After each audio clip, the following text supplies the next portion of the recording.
Morning students. In my last video I started chapter number 11 and some question we did of exercise 11.1. The chapter is based on the perimeter and area. As we discussed, perimeter means sum of length of all side or the total distance covered by a field, and the area is the space enclosed by the field. If we find the area of rectangle, so we have to apply the formula length into breadth. If we want to find the area of square, then we will apply the formula side into side. If we want to find the perimeter of rectangle, then we will apply the formula 2 multiplied by length plus breadth.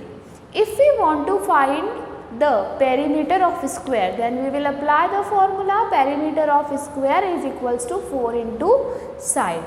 Now this all type of question in previous class we did. Today we will start some more question of exercise 11.1. The question is find the area of square park whose perimeter is 320 centimeter. बेटा आपको इसमें क्या निकालना है? Area of square निकालना है। Area of square होता है हमारा साइड इंटू साइड। अब हम एरिया ऑफ स्क्वायर कैसे निकालेंगे जब हमारे पास साइड ही नहीं है? So first we have to find the side, क्योंकि एरिया ऑफ स्क्वायर तभी निकाल सकते हैं जब हमारे पास साइड गिवन हो, क्योंकि फॉर्मूला होता है साइड इंटू साइड। अगर साइड ही नहीं है तो हम एरिया कैसे निकालेंगे? अब इस क्वेश्चन में आप सबसे पहले ये देखिए कि हमको दे के क्या रखा है। तो हम देखें यदि solution, perimeter is given in this question. What is given? Perimeter, perimeter of square park. अगर हम देखें पेरीमीटर ऑफ स्क्वायर पार्क वो कितना देके रखा है हमको? 320 सेंटीमीटर। अब हम ये देखेंगे कि हम साइड कैसे निकालें। पेरीमीटर क्या होता है? 4 इंटू साइड। जब हमारे पास पेरीमीटर है उधर भी न्यूमेरिक वैल्यू है तो साइड हम निकाल सकते हैं। So perimeter of square park is equals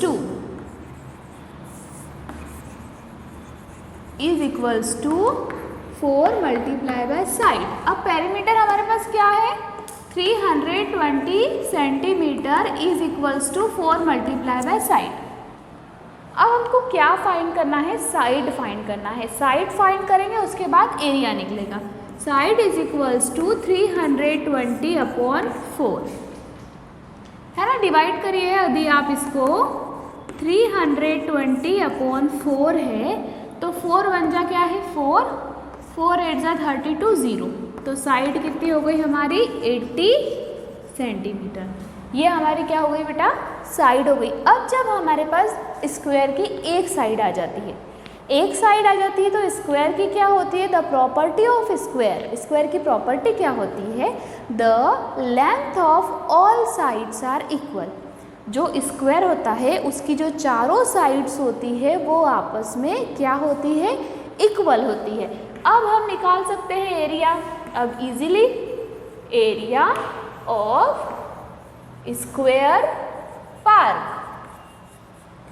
area of square park कैसे निकालेंगे हम? Side multiply by side.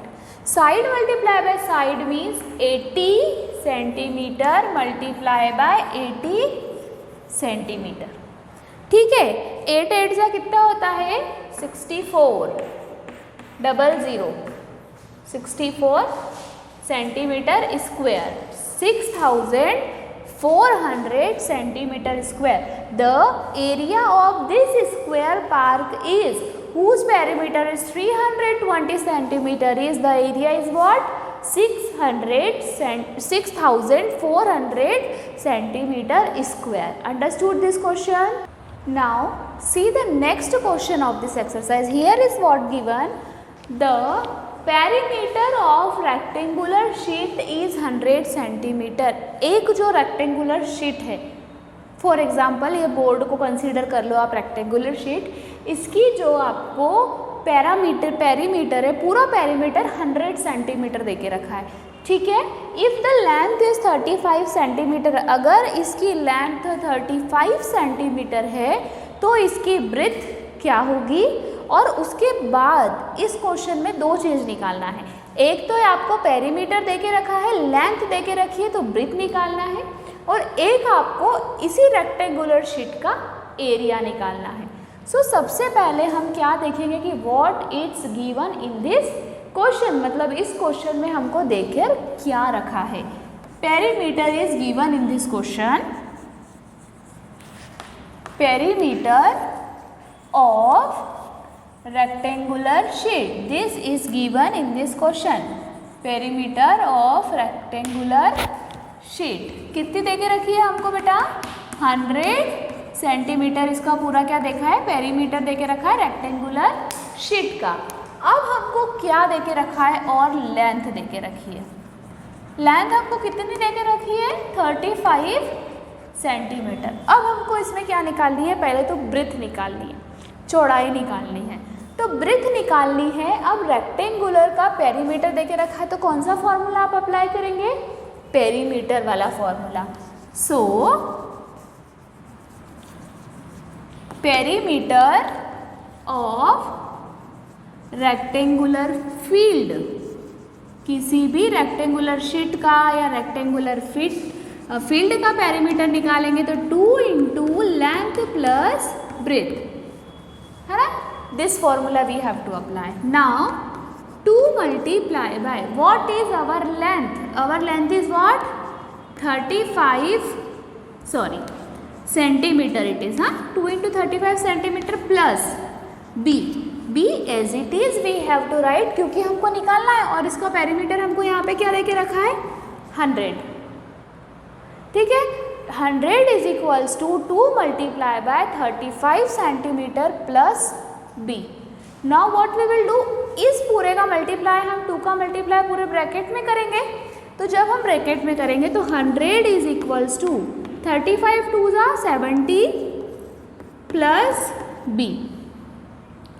अब जब हम इस b की वैल्यू निकालेंगे, किसकी वैल्यू निकालने, जब हम b का मल्टीप्लाई इस 2 का मल्टीप्लाई इसके साथ करेंगे 35 टू द 70, और इस 2 का मल्टीप्लाई इस b के साथ करेंगे तो इट इज 2b, है ना।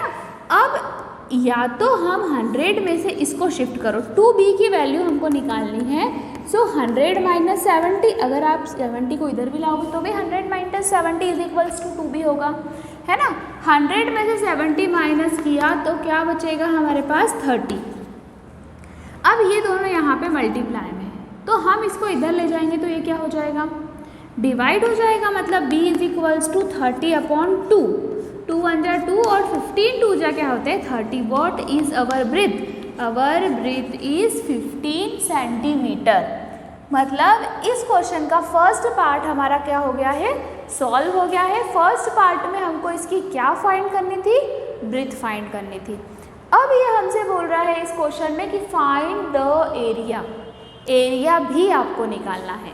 तो वी नो दैट, हमको पता है कि एरिया ऑफ रेक्टेंगुलर शीट क्या होगा, एरिया ऑफ रेक्टेंगुलर शीट, किसी भी रेक्टेंगुलर फील्ड का शीट का एरिया निकालना है आपको। Area of rectangular sheet is equals to area of rectangle length multiply by breadth. तो हमने देखा कि हमारी लेंथ कितनी है, जो कि हमको क्वेश्चन में देके रखी थी 35 centimetre. What is our breadth, जो कि हमने फाइंड करी 15 सेंटीमीटर। अब 35 में किसका मल्टीप्लाई करोगे आप, 15 का। तो जब हम 35 में 15 का मल्टीप्लाई करेंगे, है ना, 5 5 जा 25, 2 एंड इट इज 5, 5 3 जा 15, 15 प्लस 2 17, 1 5 जा 5 और 1 3 जा 3, है। अब 5 एज इट इज, 7 प्लस 5 12, 2 1 इज कैरी ओवर, 3 4 5, 525। मतलब इसका रेक्टेंगुलर शीट का जो एरिया है वो कितना होगा, 525 स्क्वायर सेंटीमीटर। ठीक है। What we did is in this question, सिर्फ आपको बेटा इस टाइप के क्वेश्चन में क्वेश्चन के अकॉर्डिंग सॉल्व करना होता है। पेरीमीटर देके रखा था तो हमने perimeter is equals to 2 into length plus breadth वाला फॉर्मूला लगाया, उससे हमने क्या फाइंड कर ली, इसकी ब्रेथ फाइंड कर ली। जब हमारे पास लेंथ भी है ब्रेथ भी है तो हम एरिया आराम से निकाल सकते हैं। तो हमने एरिया ऑफ रेक्टेंगुलर शीट का फॉर्मूला लगाया, length into breadth, and after that we got area. Understood this question? Now see the next question of this exercise. The length and breadth of a rectangular piece of land is 500 meter and 300 meter. Find its area. एक कोई rectangular piece है, मतलब land जो है rectangular shape में है, आपको उसकी लेंथ दे के रखिए, ब्रेथ दे के रखिए, आपको एरिया निकालना है। Solution, first what is given, length of rectangular field, एक rectangular piece of land, piece of land कितना देके रखा है, 500 मीटर। ठीक है, वही हम देखें ब्रेथ हमको कितने देके रखी है यहाँ पे, breadth of rectangular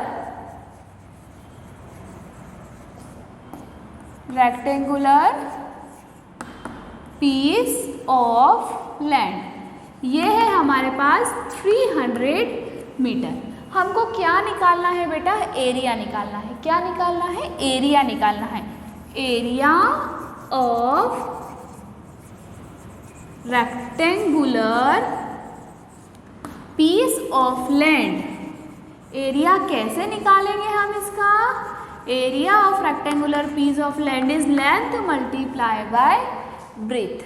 what is our length, our length is 500 metre, our breadth is 300 metre, मतलब हमको मल्टीप्लाई करना पड़ेगा इसमें। अब देखो direct also we can do multiply, है ना। 5 3 जा 15, 2 0 2 0, टोटल 4 0, 1 10 100 1000 10,000 लेख, मतलब इसका एरिया कितना होगा, 1,50,000 स्क्वायर मीटर।